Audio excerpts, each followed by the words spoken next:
problème principal, ça a été de comprendre vraiment le parcours du client. Quelles étaient les touches réelles qui étaient faites sur les différents leviers qu'on pouvait activer, aussi bien en nombre qu'en efficacité, et de pouvoir donner un objectif de CPA et aussi de qualité sur ces différents leviers. Donc en fait, tout a été en permanence challengé. Alors d'abord en dernier levier payant, et puis après avec toute la collecte de data que fait Eulerian, ça a été de pouvoir l'analyser avec un outil de BI qui est Masberry, pour pouvoir, même à partir des informations que Masberry nous donnait, pouvoir mieux paramétrer Eulerian, par exemple sur les fenêtres d'attribution par levier. Les gains, ça a été de pouvoir donner un rôle à chaque levier, un rôle bien particulier avec un objectif bien particulier. Et que quand il commençait à dévier de ce rôle, de pouvoir le rechallenger. Exemple le RTB. Le RTB, on sait que il peut arriver un petit peu n'importe où dans le parcours, que quand on est en dernier levier ou en dernier clic payant, peut-être que le RTB va être tenté de faire un petit peu de retargeting ou de faire des choses comme ça. Pour éviter tout ce genre de questions, on les challenge sur l'acquisition et sur les premières touches.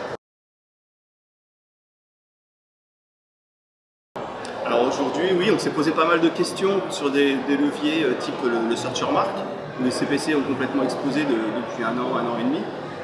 Donc ça nous a permis déjà de refondre, de prendre la décision de refondre par exemple toute notre stratégie search, et également d'investir sur d'autres leviers en prenant comme point de référence le Searcher Mark par exemple, en point d'acquisition. Donc tous les autres leviers qu'on a considérés comme leviers d'acquisition sont challengés par rapport au Searcher Mark.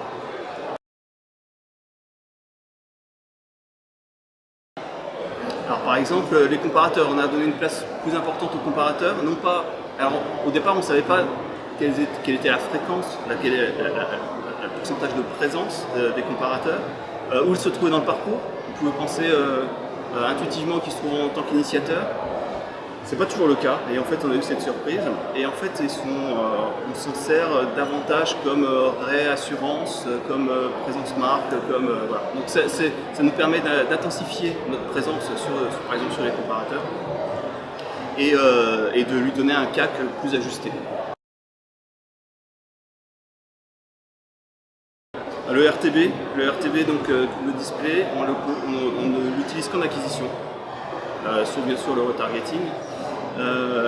Et avec des CPA qui sont constamment rechallengés et qui sont constamment en baisse optimisés.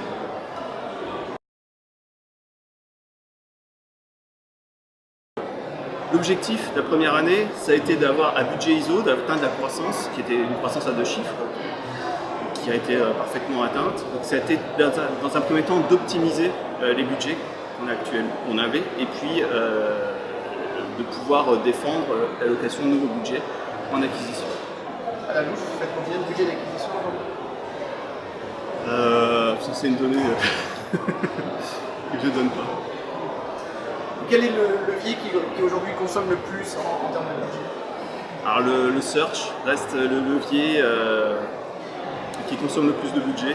En pourcentage ? En pourcentage. Alors nous on est plutôt assez faible par rapport à ce que peut faire la concurrence, mais on est entre 30 et 40% du budget global. Et en second levier ? En second levier, on a différents types de displays, et après ça balance entre l'affiliation, le retargeting. Dernière question, le futur ça va être quoi ?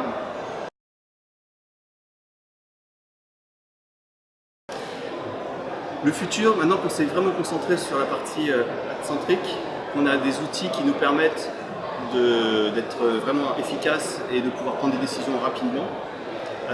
Maintenant on va se concentrer sur la partie site. Donc on est en train de lancer actuellement un nouveau moteur de réservation. Il a été lancé aujourd'hui sur La Réunion. C'est une innovation mondiale, parce qu'aucune compagnie de notre taille n'a fait ce genre de développement. D'habitude, des compagnies qui font ça sont 10 fois ou 20 fois plus grosses que nous.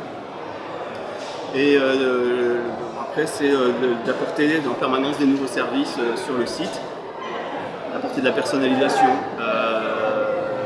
et une meilleure expérience utilisateur possible.